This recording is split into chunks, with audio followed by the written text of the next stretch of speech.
Selamat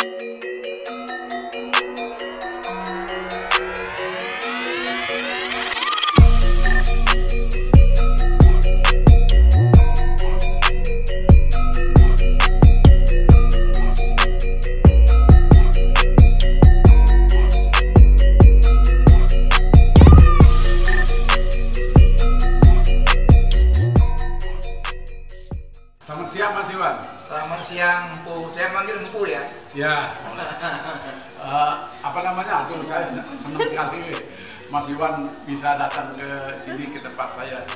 Saya sebut ini rumah ini ya Pasraman Manikin. Artinya apa itu? Artinya Pasraman itu sebuah tempat di mana anak-anak bisa belajar agama atau siapapun orang tua juga. Dan dulu memang tempat-tempat ini memang juga untuk belajar agama. Artinya ya selain berkesenian di sini ada gamelan, ada balai-balai, ada tempat upacara gitu. Tapi karena selama COVID ini tutup otomatis tutup, bahkan ritualnya pun tutup. Sayangnya luar biasa, pemandangannya bagus. Ya sayang sekali ini hujan, kita tidak bisa berkeliling, padahal saya mau mengajak ya ada kebun, ada balikong, ada masuk, ada macam-macam. Ya. Gimana Mas Iwan? Kapan datang ke Bali ini? Ke Bali Jumat minggu lalu, ini udah 8 hari. Udah 8 hari. Ini kita Sabtu. Jadi jauh hari sebelum kemarin saya kangen sama kamu. Terima kasih, kita hanya ketemu di sosmed aja. Iya. Jadi kalau ngomong-ngomong soal COVID ini gimana, Bu? Kebetulan di sini itu agak aman ya, dari dulu daerahnya daerah aman, daerah hijau terus, bahkan kuning pun tidak, apalagi merah. Pertama mungkin karena orang-orang sini orang-orang pekerja semua, artinya petani selama, apalagi pada bulan Agustus itu sebelum Juni, Agustus itu kan panasnya luar biasa. Jadi ada orang jemur kopi, mungkin kopi ini takut sama jemur ini. Saya selama COVID ini menemukan 3 kata. Apa nih? Ke mata air, ke matahari, ke mata hati. Gimana menurutmu? Tadi matahari, makanya saya bilang wilayah seperti Bali ini kan melimpah matahari. Iya. Melimpah tanaman rempah apa aja bisa tumbuh. Harusnya Yang pertama tadi yang ke mata air. oh mata air. Nah, ya, di sini kebetulan mata airnya luar biasa, jadi air berlimpah.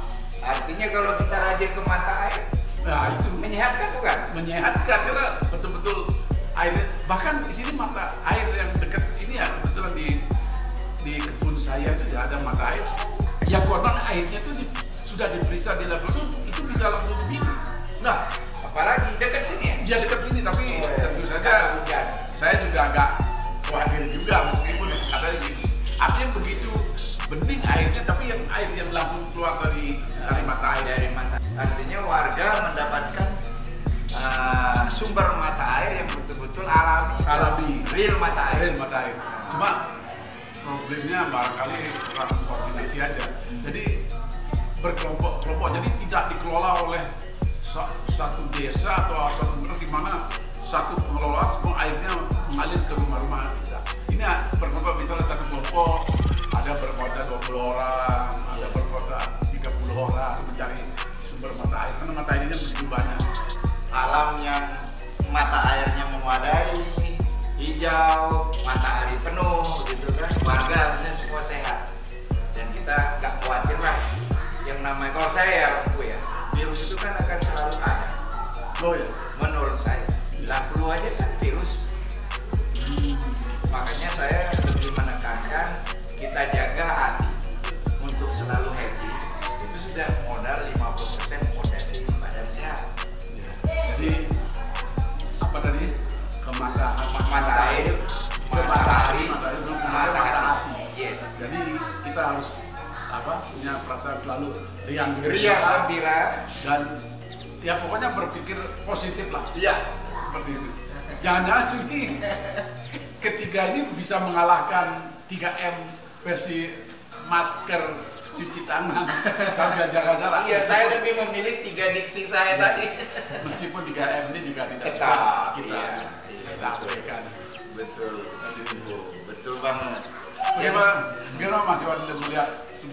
seminggu di Bali ini. Nah sekarang menurut kesini dalam keadaan COVID dan apalagi menginap di daerah pariwisata yang sangat sepi itu bagaimana sih? Nah jadi sebelum kami Jumat tanggal kemarin November itu sempat juga kami 2 hari nggak mengabari itu. Wah kita lihat ya semua keadaan sepi, Kuta, terus semua lah titik-titik wisata juga sepi. Terus sebelum kita kemari beberapa hari lalu juga ke Ubud, ada resort yang sudah tumbuh ilalang, yang waktu dalam turis yang biasanya hanya bisa didatangi 1.000 orang, hari sekarang nggak ada sama sekali. Terus kayak desa Tegalalang yang begitu indah katanya terasering-nya juga terasa tidak terawat dan turis asing nggak ada, belas gitu. Ubud kan katanya sepi sekali, hampir semua. Kayak Candi Dasa kata kawan-kawan juga lebih parah lagi. Nah, saya baca di sosmed itu karena saya tidak banyak ke daerah-daerah pariwisata ya. Katanya ada sekitar 50-an lebih hotel itu dijual itu. Oh iya, ditawarkan dan harga sampai 40% drop dari sediaan dari saat season. Nah, nanti kalau misalnya katakanlah COVID mereda dan ekonomi berdikit-dikit pulih, apa bisa itu hotel yang sudah terjual dulu di Bali oleh yang punya?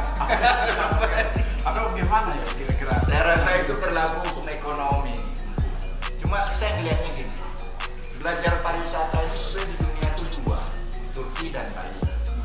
Nah, Turki itu kan turis hampir 50 juta setahun, penduduk hanya 70. Dan Turki di saat COVID dia open itu turis dari mancanegara. Tapi mereka juga perketat warganya di dalam, sehingga pendapatan yang rutin dari turisme tetap ada, nggak seperti yang terjadi di Bali sekarang. Jadi orang luar bisa masuk ke Turki itu, tapi dengan tetap dengan protokol yang kita. Jadi tetap pariwisata hidup. Nah di Bali atau di Indonesia khususnya, kenapa bisa ditutup total begini?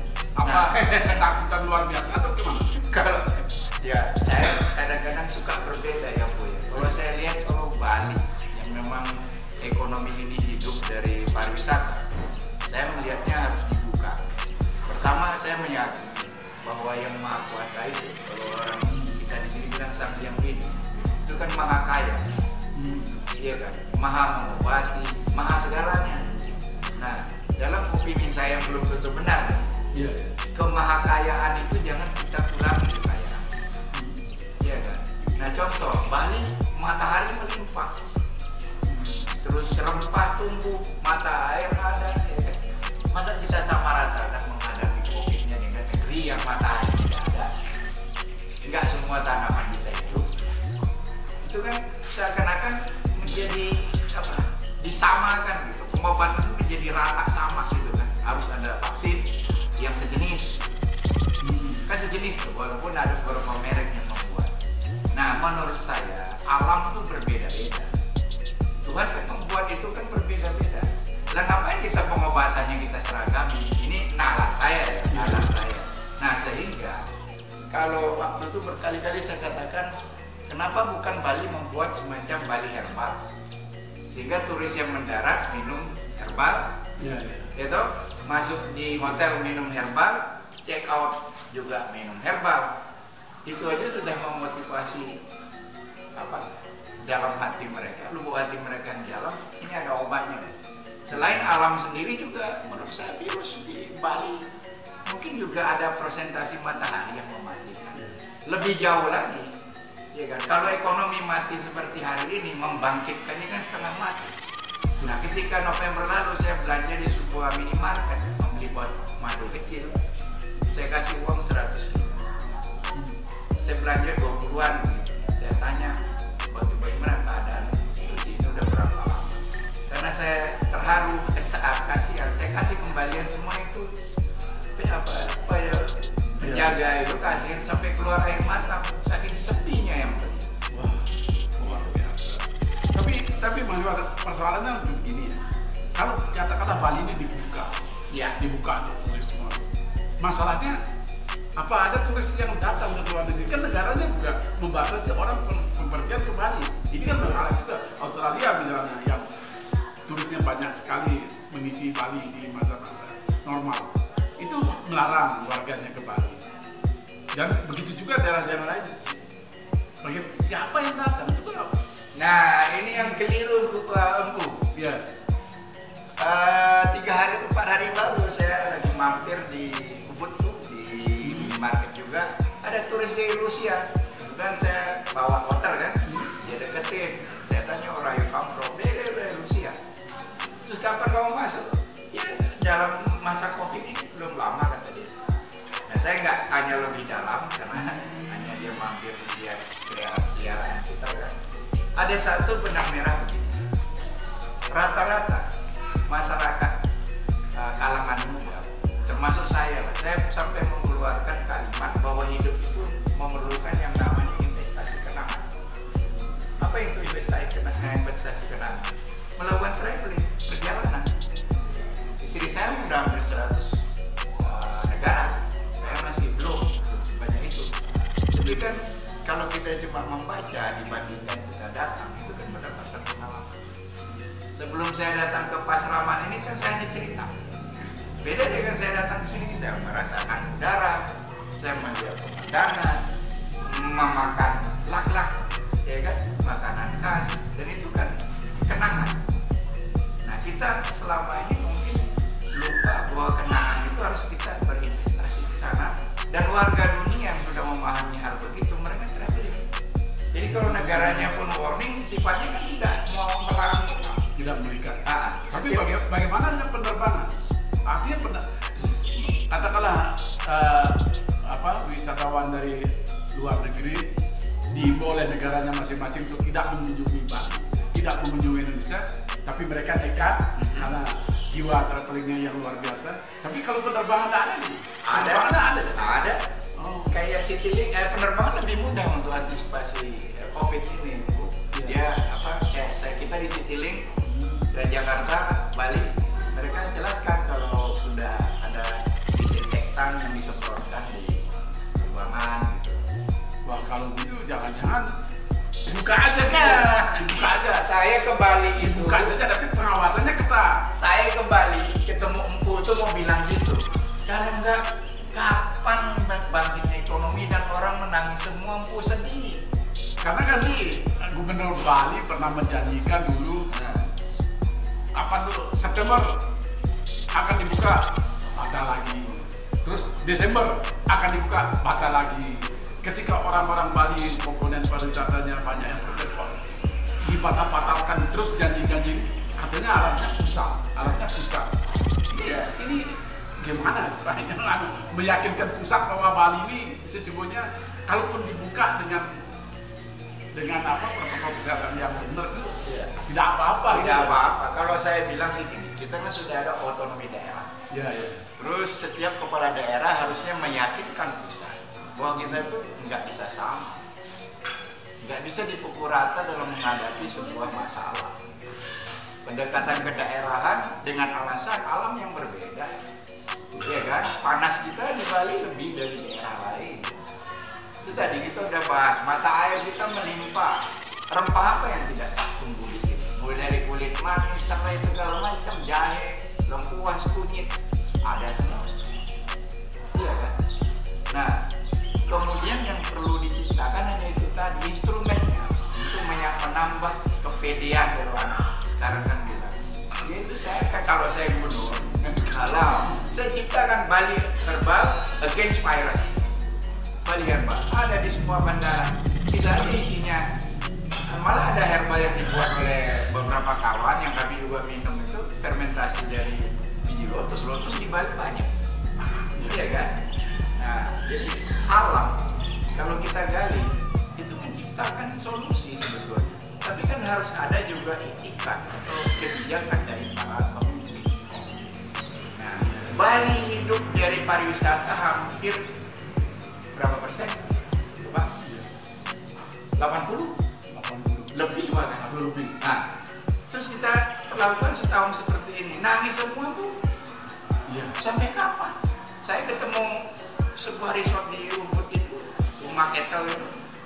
Wah itu sedih kita lihat infrastrukturnya semua jadi tumbuh alang-alang, bambu-bambu jadi rusak, penjaganya juga nangis sendiri. Gitu. Berharap beberapa karyawan masuk minta gaji 60%, 40% dari owner nggak sanggup lagi, nggak ada cash flow. Sampai kapan?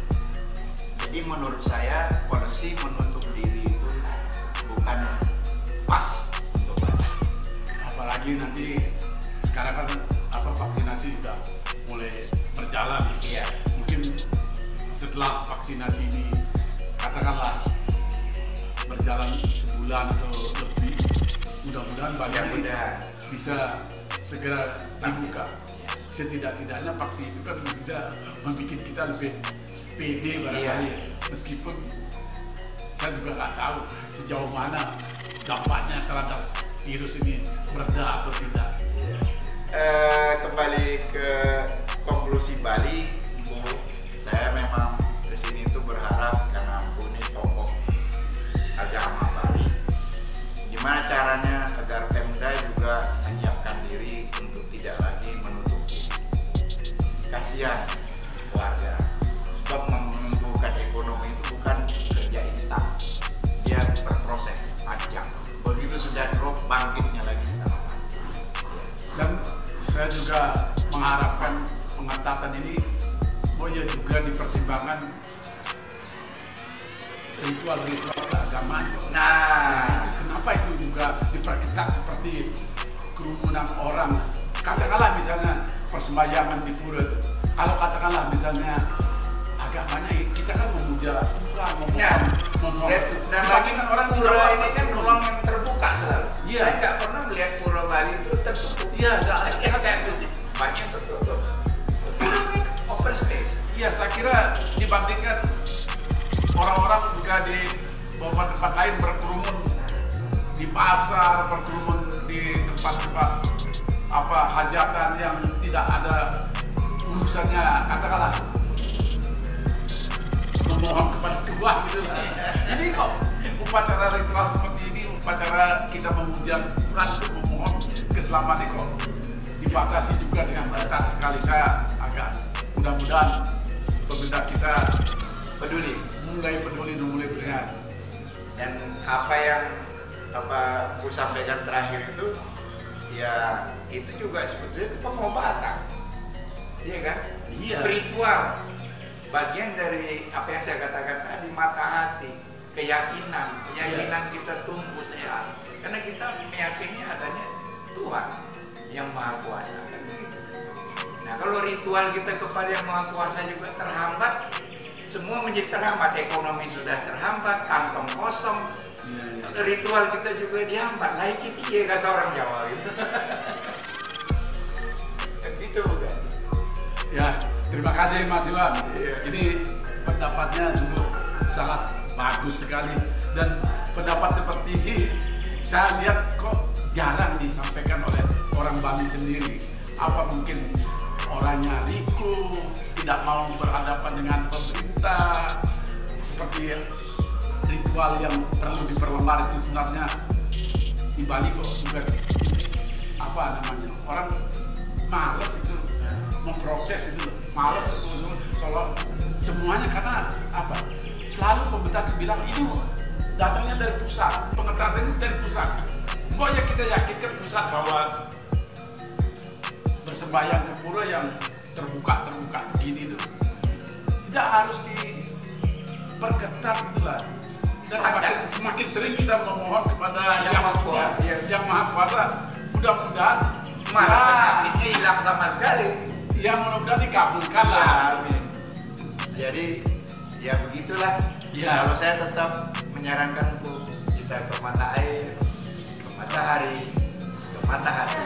Semoga Bali bisa bangkit kembali. Terima kasih Bu, waktu dan saya yang sangat berterima kasih ini atas kunjungan yang sudah jauh-jauh ke tempat ini. Yuk.